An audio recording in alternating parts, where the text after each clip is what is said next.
Hello student, welcome to my YouTube channel. So student, today I am going to teach you the first unit, diversity of life. So in this unit, the very first topic is variety of living organisms. So before starting the first topic, let's we know the basic terms of biology. So in basic terms, the first term is what is a cell. Student, what do you mean by the term cell? How you can define cells? Student, you can define the cells in many ways, that it is the basic structural and functional unit of life. So students, can anybody tell me that why it is called as the basic unit and why it called the structural unit? Student, listen carefully. All living organism develop from a single cell, that is called as zygote. So student, zygote is that cell from where all living organism develops. So zygote is that cell which gives rise to all living organism. So at the time of zygote formation, जैसा zygote का structure होगा, जैसा zygote का function होगा, वैसा individual produce होगा after their birth. तो इसलिए हम कहते हैं कि सेल का जैसा बेसिक स्ट्रक्चर होगा, जैसा उसका फंक्शन होगा, वैसा ही इंडिविजुअल आफ्टर बर्थ जो है वो प्रोड्यूस होगा. तो स्टूडेंट्स, नेक्स्ट टर्म है what is cytosol. Students, cytosol को हम एक सेल का छोटा सा मैंने यहाँ पे स्ट्रक्चर एक डायग्राम ड्रा किया है from the understanding point of view से. तो कोई भी अगर आप सेल देखोगे, उसमें बाहर जो है उसके सेल मेम्ब्रेन होगी. Cell membrane are also called as plasma membrane. Inside जो है एक कलरलेस फ्लूइडी मटेरियल होगा, उसमें बहुत से सेल के ऑर्गेनेलीज इसमें इंक्लूड होंगे. तो ये जो फ्लूइडी मटेरियल है अलॉन्ग विद जो सेल ऑर्गेनेलीज होते हैं, इनको हम कहते हैं स्टूडेंट्स साइटोसोल. ठीक है. तो how we can define the term cytosol? Cytosol is the fluidy type of material which is present inside the cell membrane or plasma membrane and outside the nuclear membrane along with cell organelles. That is called as cytoplasm. And how we can define the term cytosol? Student, next term है आपकी cytosol. तो cytosol क्या है? What is the cytosol? यहाँ पे students मैंने आपको नीचे थोड़ी सी यहाँ पे बेसिक टर्म्स थोड़ी मैंने अंडरस्टैंड करवाई हुई हैं. तो नेक्स्ट है साइटोसोल. साइटोसोल क्या है? साइटोसोल स्टूडेंट्स वो fluidy material which is present inside the cell membrane and outside the nuclear membrane but without cell organelles. Means अगर हम इस कलरलेस फ्लूइडी मटेरियल में से जितने भी सेल के ऑर्गेनेलीज हैं उनको अगर हम अलग कर लें, सेपरेट कर लें, तो लेफ्ट आउट जो फ्लूइडी मटेरियल होगा उसको हम क्या कहेंगे? Cytosol.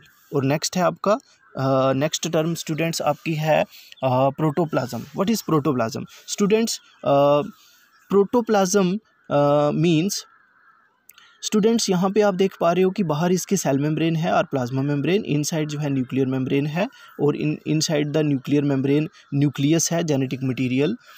If we remove the cell membrane or plasma membrane from a cell, the left out structure is called as protoplasm. So how we can define the term protoplasm? Protoplasm is the colorless material which is called as living part of cell. Protoplasm is considered as living part of cell. Listen carefully. Protoplasm is considered as the living part of cell including cytoplasm. Cytoplasm means cytosol plus all cell organelles and nucleus inside the nuclear membrane, nucleus and other cell organelles, but without cell membrane. So that structure is called as that structure is called as protoplasm. Okay. तो student आगे चलते हैं. तो आगे second आपका जो basic concept है वो है what is living and non living. तो ये मैंने फर्स्ट वीडियो में आपको अच्छे से अंडरस्टैंड करवाया था, लिविंग और नॉन लिविंग को कैसे हम डिफ्रेंशिएट करते हैं, ठीक है। उसके बाद आपका नेक्स्ट टॉपिक है स्टूडेंट डाइवर्सिटी ऑफ लाइफ। तो diversity of life basically what do you mean by the term diversity? Students, diversity means variety means variability और kinds, types जो है, एंड लाइफ का मतलब ऑर्गेनिज्म। तो कितनी वैरायटी है, कितनी वेरिएबिलिटी है लाइफ में। तो स्टूडेंट्स, नेचर में अगर हम एक अप्रॉक्सीमेट यहाँ पे एक अभी रिसेंटली एक सर्वे हुआ है, उसमें एस्टिमेट लगाया गया है कि total of about 8.7 million species are present on the earth, and out of which 1.3 million species identified and described, उनको आइडेंटिफाइड और डिस्क्राइब्ड कर लिया गया है। मींस कि इनमें ओनली 1.3 मिलियन स्पीसीज़ के बारे में ही हमें पता है, और जिनमें 6.5 मिलियन स्पीसीज़ जो लैंड पे हैं, एंड 2.2 मिलियन स्पीसीज़ जो है वो ओशन में है। ओके, सेंसस जो है ये कंडक्ट किया गया है बाय हवाई यूनिवर्सिटी, यूएसए में है। Okay, so now student, next है how we can define the term diversity and biodiversity. Student, diversity means variety in anything, and the term biodiversity represent that diversity in life forms. Okay, तो students यहाँ पे एक organisation है, United nation environmental programme है, उन्होंने 1992 को एक convention किया था जिसमें उन्होंने डिफ़ाइन किया था टर्म बायोडाइवर्सिटी को। उन्होंने कहा था कि biodiversity means the variability among living organism from all sources including terrestrial, marine and other aquatic ecosystem and the ecological complexes of which they are part. This includes diversity within species, between species and of ecosystem. Students, इसका मतलब है, उन्होंने कहा कि biological diversities जो है वो diversity होती है जो हमें टेरेस्ट्रियल सरफेसिस में मिलती है, मींस लैंड पे मिलती है, जो मैरीन में होती है, मैरीन मींस एक्वेटिक बॉडीज़ ही हो गई, एक्वेटिक में जो सॉल्टी वाटर्स में प्रेजेंट होती हैं, ठीक है। एक्वेटिक में जो सॉल्ट वाटर है उन बॉडीज़ को हम मैरीन बॉडीज़ बोलेंगे, एंड बाकी जितनी भी एक्वेटिक इकोसिस्टम में जितने भी ऑर्गेनिज़म्स हैं वो सारे क्या बनाते हैं, एक बायोलॉजिकल डाइवर्सिटी को रिप्रेजेंट करते हैं, और जितने भी इकोसिस्टम्स हैं वो भी सारे बायोडाइवर्सिटी को रिप्रेजेंट करते हैं। तो डाइवर्सिटी जो है वो किसी एक पर्टिकुलर लेवल में नहीं होती। डाइवर्सिटी की अगर हम बात करें कि ऑर्गेनिज़म्स में किन किन लेवल में डाइवर्सिटी होती है, तो ऑर्गेनिज़म्स में डाइवर्सिटी जो है ऑल लेवल्स पे होती है। अगर हम बात करें स्पीसीज़ की, तो diversity at the species level, diversity at the genetic level, diversity at the community level, means ecosystem level. तो स्टूडेंट्स, ये सारी टर्म्स जो हैं आगे हम लेवल्स ऑफ बायोडाइवर्सिटी का जो टॉपिक होगा उसमें हम सारी चीज़ें आगे क्लियर करेंगे। तो स्टूडेंट्स, नेक्स्ट है कि हम बायोडाइवर्सिटी को आल्सो डिफ़ाइन करते हैं कि biodiversity, in other word the term biodiversity refer to totality of genes, species and ecosystem of a region. Means कि बायोडाइवर्सिटी क्या है, बायोडाइवर्सिटी मींस वैरायटी कितनी जीन्स में है, कितनी वैरायटी स्पीसीज़ में है, और यहाँ पे बहुत सारी वैरायटीज़ जो है इकोसिस्टम में भी देखने को मिलती है। मतलब जीन्स में अगर एट द जेनेटिक लेवल अगर हम देखें तो यहाँ पे जेनेटिक लेवल में भी हमारे पास डिफरेंट जीन्स में डाइवर्सिटी है। तो term biodiversity given by Walter G. Rosen in the year 1985, and it was also introduced by Lovejoy in 1980,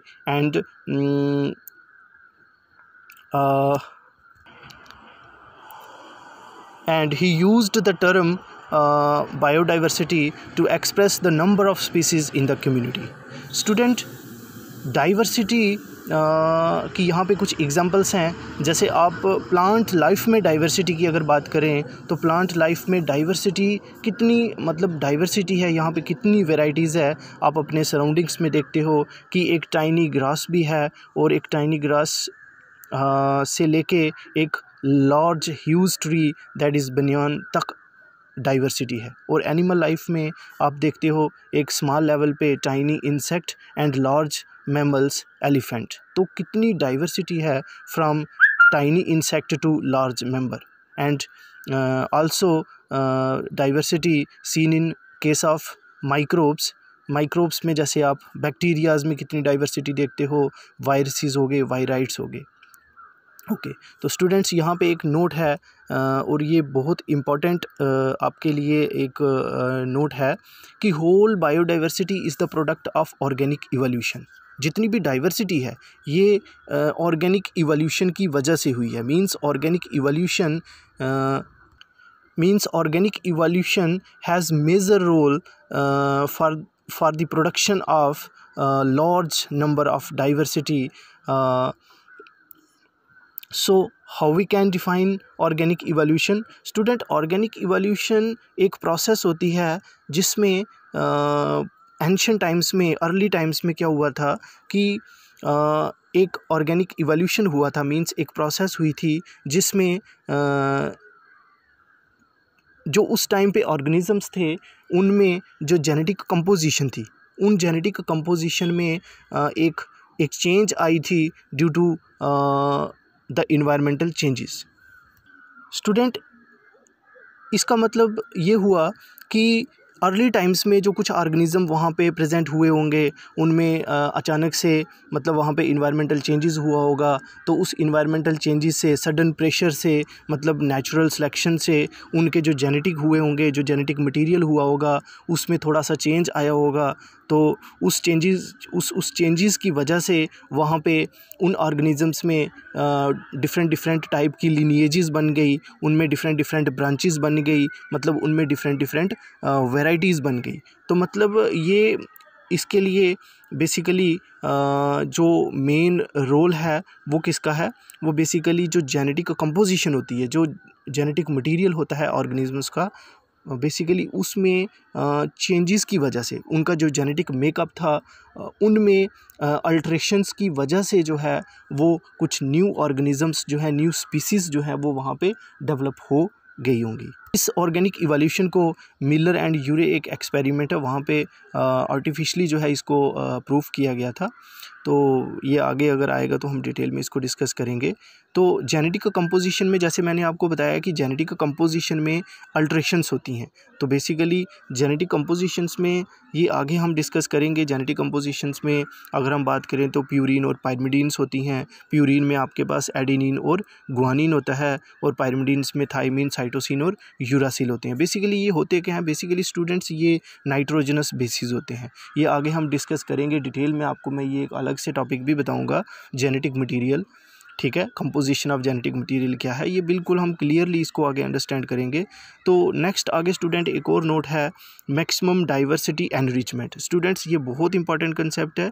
ठीक है, ये आपके मैं मतलब कम्पिटिटिव एग्ज़ाम के पॉइंट ऑफ व्यू से आपको ये चीज़ मैं क्लियर करवा रहा हूँ, क्योंकि आगे ये चीज़ आपको आएगी कम्पिटिटिव एग्ज़ाम्स में, इसके आपको MCQs मिल सकते हैं। तो maximum diversity enrichment occurred by cladogenesis. What is क्लैडोजेनेसिस?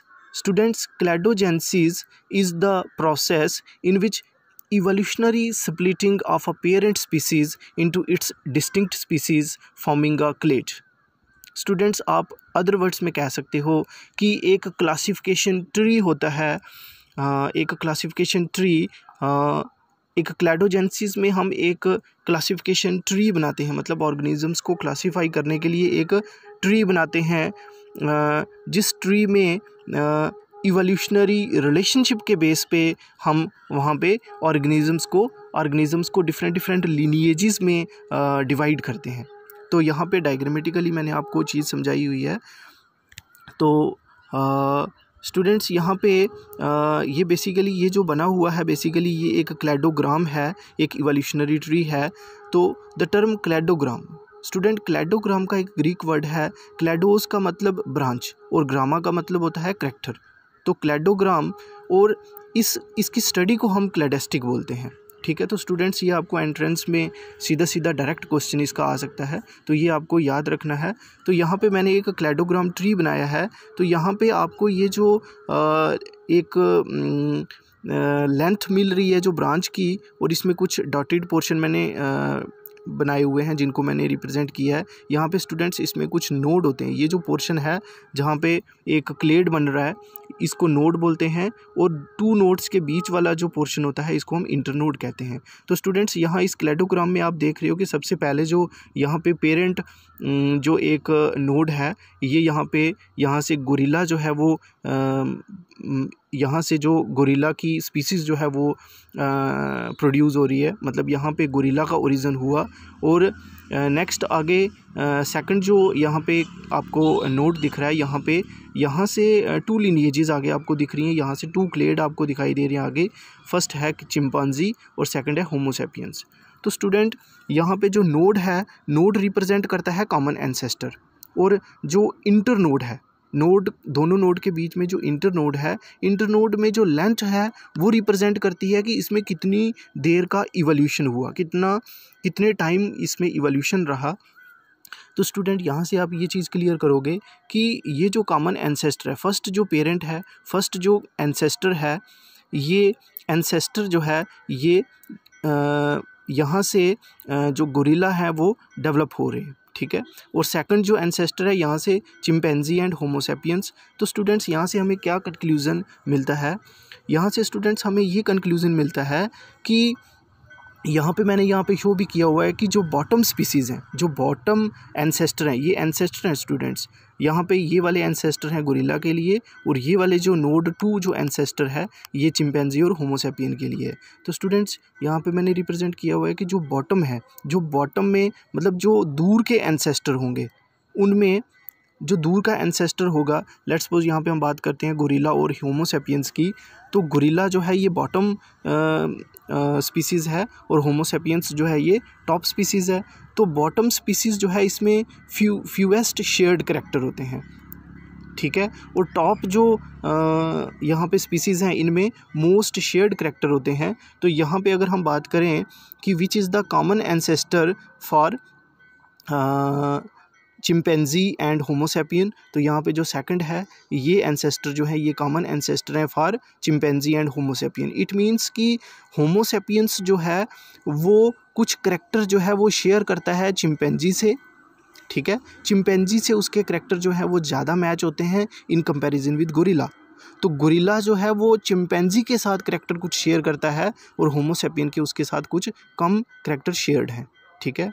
तो स्टूडेंट्स जिस बच्चे को ये क्लियर नहीं होगा तो कमेंट बॉक्स में वो फिर दोबारा से इसको क्लियर कर सकता है। तो स्टूडेंट्स आज की वीडियो को मैं यहीं तक रखता हूँ, तो मिलते हैं नेक्स्ट लेक्चर में। Thank you.